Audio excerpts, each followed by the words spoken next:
Bajo la superficie brillante del océano yace otro mundo. Silencioso, interminable y aplastante. Un mundo donde la luz solar se desvanece en la negrura y la presión aumenta lo suficiente como para colapsar el acero. Aquí abajo, en el frío y la oscuridad, la vida no solo sobrevive, se transforma. Criaturas que deberían ser pequeñas crecen a tamaños imposibles. Un camarón se vuelve del tamaño de tu antebrazo. Una medusa se extiende más ancha que una casa. Y un calamar, acechando en algún lugar del abismo, puede igualar la longitud de un autobús escolar. Este extraño fenómeno tiene un nombre: gigantismo de aguas profundas. Los científicos lo han estudiado durante décadas, pero nadie comprende completamente por qué las profundidades parecen favorecer a los gigantes. ¿Son las temperaturas heladas que ralentizan el tiempo mismo? ¿La presión aplastante que cambia cómo evoluciona la vida? Y a pesar de décadas de investigación, todavía no entendemos completamente por qué sucede. ¿Es el frío, la presión, la oscuridad? ¿O es algo más profundo? Algo escrito en el tejido mismo de cómo la vida se adapta cuando es empujada a sus límites.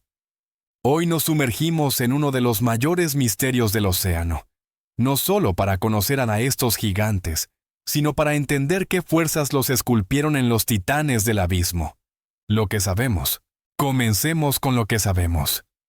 El gigantismo de aguas profundas no es un mito ni una exageración. Es un patrón documentado observado en múltiples especies que viven por debajo de 1000 metros. Tomemos el isópodo gigante. Si nunca has oído hablar de él, imagina una cochinilla, esa pequeña criatura que se enrolla en una bola cuando la tocas. Ahora imagina ese mismo animal, pero del tamaño de un cachorro pequeño. Ese es Bathynomus giganteus, uno de los crustáceos más grandes de la Tierra. Puede crecer hasta 50 centímetros de largo y pesar más de 1 kilogramo. Recorre las llanuras abisales, alimentándose de cualquier resto que caiga desde arriba. Un carroñero construido como una armadura. Luego está el cangrejo araña japonés con patas que pueden abarcar casi 4 metros de garra a garra. Acecha el fondo del océano frente a la costa de Japón, moviéndose lenta, deliberadamente, como un gigante mecánico de otra era. Su cuerpo es pequeño comparado con sus extremidades, pero su alcance no tiene rival entre los artrópodos. En aguas abiertas, encontramos el calamar colosal, una criatura tan esquiva que solo hemos visto un puñado de especímenes. Se cree que es el invertebrado más grande vivo, con ojos del tamaño de pelotas de baloncesto, los ojos más grandes del reino animal. Esos ojos no son solo para exhibición. En la zona de medianoche totalmente negra, ojos más grandes significan mejor visión. La diferencia entre atrapar presas y morir de hambre. Los anfípodos, esos diminutos crustáceos parecidos a camarones que podrías encontrar en una poza de marea, también experimentan esta transformación. En aguas poco profundas, apenas miden 1 centímetro de largo. Pero en la fosa de las Marianas, crecen hasta más de 30 centímetros, casi la longitud de una regla. Pululan en manadas, carroñando cualquier cosa que caiga al fondo de la fosa. Incluso las medusas siguen este patrón. La gran medusa roja, o Tiburonia gran rojo, flota a través de las profundidades con una campana de más de 1 metro de ancho. No tiene tentáculos, solo brazos carnosos gruesos que usa para capturar presas. Es un gigante entre las medusas, lenta y fantasmal, un globo rojo en el vacío. La medusa estrella profunda, una especie rara encontrada a miles de metros bajo la superficie. Es conocida por su campana delgada y translúcida, que se mueve en ondulaciones fantasmales, y por carecer de tentáculos tradicionales. Cuando se ilumina, su cuerpo puede parecer brillar suavemente, agregando a su apariencia inquietante y de otro mundo. Y luego están los gusanos tubo en las fuentes hidrotermales. Riftia puede crecer más de 2 metros de largo, prosperando en agua supercalentada mezclada con químicos tóxicos. No tienen boca, no tienen estómago, sobreviviendo enteramente de bacterias que viven dentro de sus cuerpos. Son gigantes, no por cazar, sino por cultivar la vida misma. ¿Por qué crecen tanto? Entonces, ¿por qué crecen tanto? La respuesta no es simple, pero comienza con la física. En el mar profundo, las temperaturas rondan justo por encima del punto de congelación, rara vez superando los 4 grados Celsius. El agua fría hace algo interesante con el metabolismo, lo ralentiza. Las reacciones químicas que alimentan las células, que impulsan el movimiento y el crecimiento, todas ocurren más lentamente en el frío. Para la mayoría de los animales, esto sería una desventaja. Pero en las profundidades, donde la comida es escasa y la energía debe conservarse, un metabolismo más lento se convierte en un activo. Cuando tu cuerpo quema energía lentamente, puedes sobrevivir más tiempo sin comida. No necesitas cazar tan a menudo. Puedes esperar. Y esperar en el abismo es supervivencia. Pero hay otro factor en juego: el oxígeno. El agua fría contiene más oxígeno disuelto que el agua cálida. Esto es crítico porque los cuerpos más grandes necesitan más oxígeno para funcionar. En la calidez de los mares tropicales, crecer demasiado se convierte en un pasivo. Tus células no pueden obtener suficiente oxígeno lo suficientemente rápido.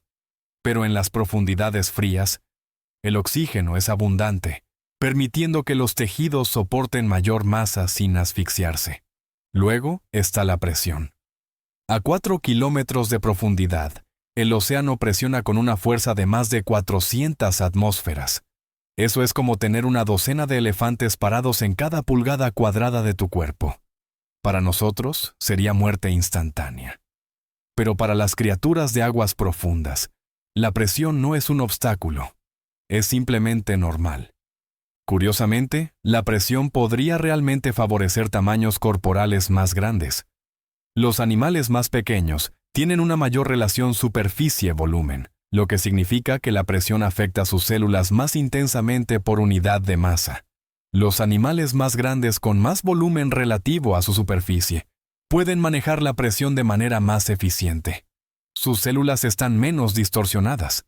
Sus estructuras internas permanecen estables. También está un principio llamado regla de Bergman, observado en muchas especies de ambientes fríos. Los cuerpos más grandes retienen mejor el calor que los más pequeños, porque tienen menos área de superficie por unidad de volumen. En un abismo helado, incluso una ligera ventaja metabólica por el tamaño podría significar la diferencia entre supervivencia y muerte. El desierto de nutrientes. Pero el metabolismo y la temperatura por sí solos no explican todo. Para entender completamente el gigantismo, necesitamos mirar qué comen estos animales y, más importante, con qué poca frecuencia llegan a comer. El mar profundo es un desierto, no de arena, sino de nutrientes. En las aguas superficiales iluminadas por el sol, la fotosíntesis impulsa la vida. Las floraciones de plancton alimentan peces. Los peces alimentan depredadores más grandes. Y la energía fluye abundantemente. Pero por debajo de 1000 metros, la fotosíntesis se detiene. No hay plantas, no hay suministro constante de energía fresca. En cambio, las profundidades dependen de sobras. Nieve marina. La lenta deriva de partículas orgánicas desde arriba. Diminutos fragmentos de plancton, pellets fecales, trozos de tejido muerto. Cae como una suave nevada, pero para cuando llega al abismo, la mayor parte ya ha sido consumida por criaturas más arriba. Lo que llega es una ración escasa. Ocasionalmente, cae algo más grande. Un pez muerto, un calamar, una ballena. Estos son golpes de suerte, festines raros que pueden sostener comunidades enteras durante meses o incluso años. He discutido este fenómeno en detalle en nuestro video anterior sobre el mar profundo, donde exploramos cómo un solo cadáver de ballena se convierte en un ecosistema completo. En un ambiente tan escaso de alimentos, la eficiencia lo es todo. Y una de las estrategias más eficientes es crecer lentamente y vivir mucho tiempo. Los animales más grandes tienen tasas metabólicas más bajas por unidad de masa corporal. Un isópodo gigante no necesita comer tan frecuentemente como lo haría un crustáceo más pequeño. Puede pasar meses, incluso más de un año, sin comida. Su tamaño le permite almacenar energía en forma de grasa y tejido, superando los largos periodos entre comidas. Esta estrategia de crecimiento lento también significa que estas criaturas toman años, a veces décadas, para alcanzar el tamaño completo. El tiburón de Groenlandia, que habita las profundidades, no alcanza la madurez sexual hasta que tiene más de 150 años. Puede vivir más de 400 años, el vertebrado de vida más larga conocido. El tiempo en las profundidades se estira de manera diferente. Crecer lentamente también reduce la competencia. Si maduras tarde y vives mucho, no estás luchando con cada generación por los mismos recursos escasos. Estás jugando un juego diferente. Uno medido no en estaciones, sino en siglos. El gigantismo entonces no se trata solo de ser grande. Se trata de ser paciente. Se trata de evolucionar un cuerpo que pueda soportar la hambruna más larga, que pueda esperar en la oscuridad hasta que llegue la próxima comida sin importar cuánto tiempo tome. Seguridad en el tamaño. Pero hay otra razón para ser grande en las profundidades: seguridad.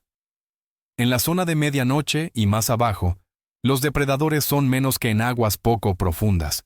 No hay grandes tiburones blancos aquí, no hay delfines, no hay orcas. Los cazadores de las profundidades son especialistas adaptados a un mundo de escasez. Son depredadores de emboscada pacientes. El pez rape con su señuelo brillante, el pez dragón con su reflector rojo invisible, la anguila pelícano con una boca que puede estirarse para tragar presas más grandes que ella misma. Pero incluso estos depredadores tienen límites. Un isópodo gigante acorazado y del tamaño de un balón de fútbol es un objetivo difícil. Su exoesqueleto es grueso, su cuerpo denso. Pocos depredadores tienen mandíbulas lo suficientemente fuertes para abrirlo. El tamaño aquí es armadura. Lo mismo ocurre con el cangrejo araña japonés. Sus largas patas delgadas pueden parecer frágiles, pero le dan alcance. Puede golpear o retroceder más rápido que los crustáceos más pequeños, y su puro tamaño desalienta a la mayoría de los atacantes. ¿Por qué luchar con un gigante cuando hay presas más pequeñas y fáciles disponibles? Para los calamares, el tamaño significa poder. El calamar colosal no es solo grande, es agresivo. Sus tentáculos están forrados con ganchos giratorios diseñados para agarrar y desgarrar carne. Batalla con cachalotes en las profundidades, dejando cicatrices en su piel. Ser grande en este caso no es solo defensa, es ofensa. Incluso las medusas se benefician. La gran medusa roja flotando pasivamente por el agua es demasiado grande para que la mayoría de los peces la consuman.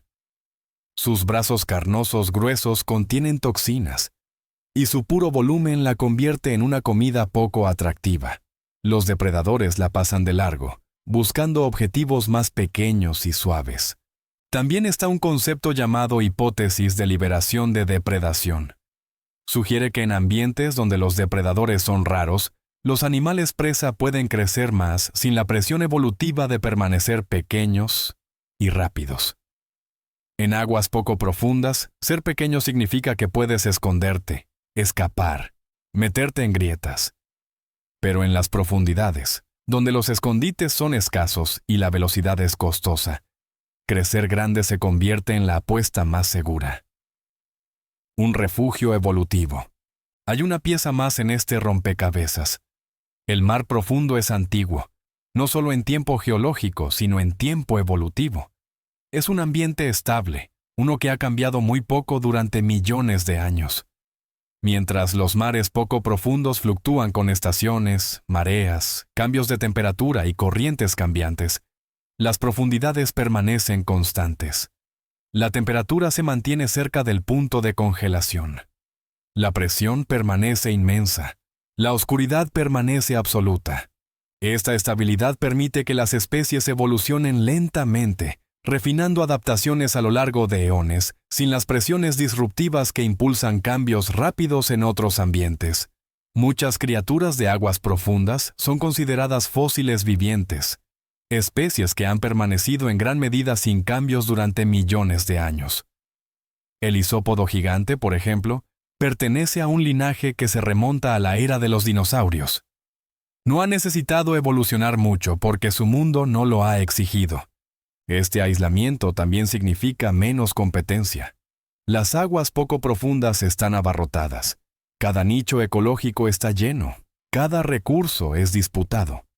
Pero las profundidades son vastas y escasamente pobladas. Hay espacio para crecer, tanto literal como evolutivamente. Sin la intensa presión de permanecer pequeño y ágil, las especies pueden experimentar con el tamaño. También está el factor de la estrategia reproductiva. Muchos gigantes de aguas profundas se reproducen lentamente, produciendo menos crías pero invirtiendo más energía en cada una. El pez granadero gigante, que puede crecer más de 1 metro de largo, pone menos huevos que sus primos de aguas poco profundas, pero cada huevo es más grande, dando a la cría una mejor oportunidad de supervivencia. Esto se llama selección K, una estrategia que favorece la calidad sobre la cantidad. En un ambiente estable y predecible, esto funciona. No necesitas inundar el océano con miles de crías, esperando que algunas sobrevivan. Puedes tomar tu tiempo, crecer grande, reproducirte tarde y confiar en que el ambiente no cambiará repentinamente y te eliminará. El mar profundo, de muchas maneras, es un refugio, un lugar donde la evolución puede moverse a su propio ritmo, sin prisa por el caos del mundo de la superficie. Y en ese refugio, los gigantes pueden florecer. Leyendas y realidad. Durante siglos, los marineros contaron historias de monstruos que surgían de las profundidades. Krakens, bestias masivas de tentáculos capaces de arrastrar barcos enteros bajo el agua. Serpientes marinas enrollándose y agitándose en las olas. Estas no eran solo mitos, eran intentos de explicar lo inexplicable. Ahora sabemos que algunas de estas leyendas probablemente vinieron de encuentros reales. Calamares gigantes varados en la orilla o atrapados en redes, sus cuerpos destrozados y descompuestos, habrían parecido monstruosos. Sus ojos, incluso en la muerte, son enormes. Sus picos, escondidos dentro de masas de tentáculos, son lo suficientemente afilados para cortar carne. Pero la realidad del gigantismo de aguas profundas es más fascinante que cualquier leyenda. Estas criaturas no son monstruos, son supervivientes. Lo verdaderamente monstruoso no son las criaturas mismas, es la escala del océano. El hecho de que hemos explorado menos del 5% de él. La realización de que cada vez que enviamos un sumergible, encontramos algo nuevo, algo que ningún humano ha visto antes. Los mitos estaban equivocados en sus detalles, pero acertados en su intuición. Las profundidades sí albergan gigantes, solo que no del tipo que imaginábamos. El misterio continúa. Entonces, ¿por qué las criaturas de aguas profundas crecen tan aterradoramente grandes? La respuesta, como hemos visto, tiene capas. Pero hay algo más profundo aquí, algo que va más allá de la biología. Los gigantes de las profundidades nos recuerdan que la vida no sigue un solo conjunto de reglas. Lo que funciona en un arrecife de coral no funciona en el abismo. La vida se adapta, encuentra un camino. Y a veces ese camino es crecer imposiblemente grande en un lugar donde nadie pensó que el tamaño era siquiera posible. Todavía no entendemos completamente por qué algunas especies se convierten en gigantes mientras otras permanecen pequeñas. No sabemos por qué ciertos grupos como isópodos y anfípodos muestran aumentos de tamaño tan dramáticos, mientras otros no. No sabemos si hay un límite máximo de tamaño, o si, dado suficiente tiempo y estabilidad, estas criaturas podrían crecer aún más. Cada inmersión en las profundidades trae más preguntas que respuestas. Encontramos nuevas especies de calamares gigantes. Descubrimos anfípodos en fosas que pensábamos eran demasiado extremas para la vida compleja. Filmamos medusas más grandes de lo que jamás predijimos, flotando a través de zonas que apenas hemos comenzado a explorar. El océano es el hábitat más grande de la Tierra, y el mar profundo es su habitación más grande. Más de la mitad de la superficie del planeta está cubierta por llanuras abisales, y hemos visto menos de ellas de lo que hemos visto de la superficie de Marte. ¿Qué otros gigantes están esperando allá abajo? ¿Qué adaptaciones, qué estrategias de supervivencia aún no hemos imaginado? El mar profundo no entrega sus secretos fácilmente, pero cada respuesta que encontramos remodela lo que pensábamos que era posible. Y cada gigante que conocemos nos recuerda que el océano todavía guarda maravillas que apenas podemos comprender.